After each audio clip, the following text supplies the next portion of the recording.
You walk into a car dealership. You spend 3 hours negotiating the price of a car from $42,000 down to $39,500, and you drive home feeling like you won. You saved $2,500. You beat the system. Except by the time the paperwork was done, you had agreed to a loan at 6.9% interest, a 5-year extended warranty you did not fully read, and a paint protection package that the finance manager said was already applied to the vehicle. The dealership made more money in that back office in 40 minutes than it would have made if you had paid full sticker price for the car and walked out. Last year, America's franchised car dealerships generated over $1.3 trillion in total sales, according to 2025 NADA data. The average dealership did $83.9 million in revenue, and the average gross profit per new domestic vehicle sold was $2.247. That number is not a typo. A business doing $83 million a year in revenue makes an average of $2.247 on the central product it is famous for selling. So here is the thing worth explaining.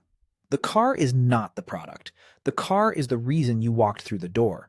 Everything that happens after you decide you want it is where the money is. Start with what you actually see on the lot, because the new car itself sits at the bottom of the dealership's margin stack.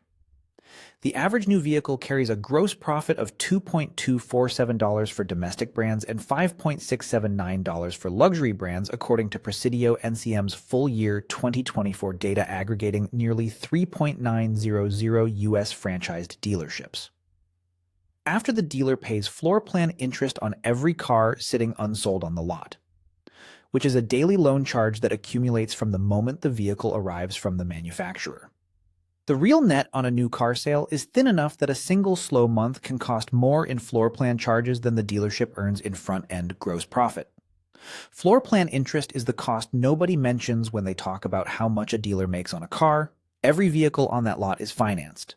Every day it sits there, it is costing money. A car that sells fast is a car that stops bleeding. A car that sits for 90 days generates floor plan interest that can consume the entire margin on the eventual sale. This is why the salesperson is not annoyed that you are taking your time shopping. They are quietly aware that every day this specific vehicle sits is another interest charge that the dealership absorbs. The used car side is where the front-end margin starts to breathe again. Used vehicles generate higher gross profit per unit than new because the pricing is less transparent to the buyer. When you buy a new car, you can look up the invoice price, the MSRP, and the market value within minutes on your phone. When you buy a used car, the pricing is set by the dealer based on what they paid at auction or on trade-in, what similar vehicles are selling for in the local market, and how long the car has been sitting. The dealer's cost is invisible to you in a way that the new car's cost is not. Used vehicle gross profit per unit at publicly owned dealerships averaged $1.528 in the third quarter of 2025, according to the Q3 2025 Hague report, which sounds modest until you understand that used cars require none of the manufacturer allocation politics, none of the floor plan charges at new car rates, and none of the brand standards compliance that franchised new car operations must maintain. The real money, though, is not on either lot. It is in a room at the back of the building that most people have walked through and never fully understood. After you agree on a price for the car, and before you take the keys, you are walked to a separate office, usually a smaller room, usually with a desk between you and a person with a very calm demeanor and a computer screen angled slightly away from you. This is the finance and insurance office, and it is the most profitable square footage in American retail. The F&I office generates approximately $2.401 in gross profit per vehicle sold, according to Business Dojo's 2025 automotive retail analysis. On a new domestic car, where the front-end gross was $2.247. The F&I office just matched or exceeded the entire profit from selling the car. It did it in a 40-minute conversation about products you were not planning to buy when you walked in that morning. Here is how it works. The finance manager offers you a loan, but the loan rate they present is not necessarily the rate the bank offered the dealership. Dealers have a practice called rate markup or dealer reserve, where the bank approves the dealer to write loans at a base rate, say 5.9%. And the dealer is permitted to mark that rate up to the customer, say to 6.9 or 7.4%, and keep the spread between the two rates as additional income. On a $35,000 loan over 60 months. The difference between 5.9 and 7.4% is approximately $1.500 in additional interest paid by the customer that goes directly to the dealership, not the bank. The CFPB has scrutinized this practice extensively, and some dealers have faced regulatory action over it, but rate markup remains a legal and common practice in automotive retail. After the financing is structured, the F&I manager works through a menu of protection products, extended warranties, sometimes called vehicle service contracts. Run $1.000 to $4.000 and carry profit margins of approximately 60 to 80% on the portion the dealership retains after paying for the underlying coverage, gap insurance, which covers the difference between what your car is worth and what you owe on your loan if the vehicle is totaled. Sells for $500 to $900 at a dealership and can be purchased from most insurers for $20 to $40 per year added to your existing policy. Paint protection and fabric protection packages are applied at the dealership before the car is delivered and billed at $300 to $1.500 per item for products that cost the dealer $50 to $150 each to apply. Tire and wheel protection. Appearance packages. Key replacement plans. And prepaid maintenance programs complete the menu.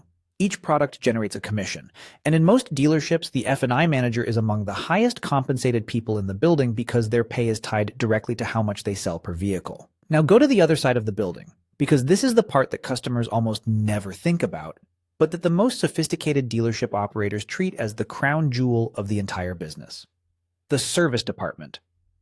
According to 2025 NADA data, America's franchised dealers collectively wrote more than 276 million repair orders and generated service and parts sales exceeding $164 billion industry-wide.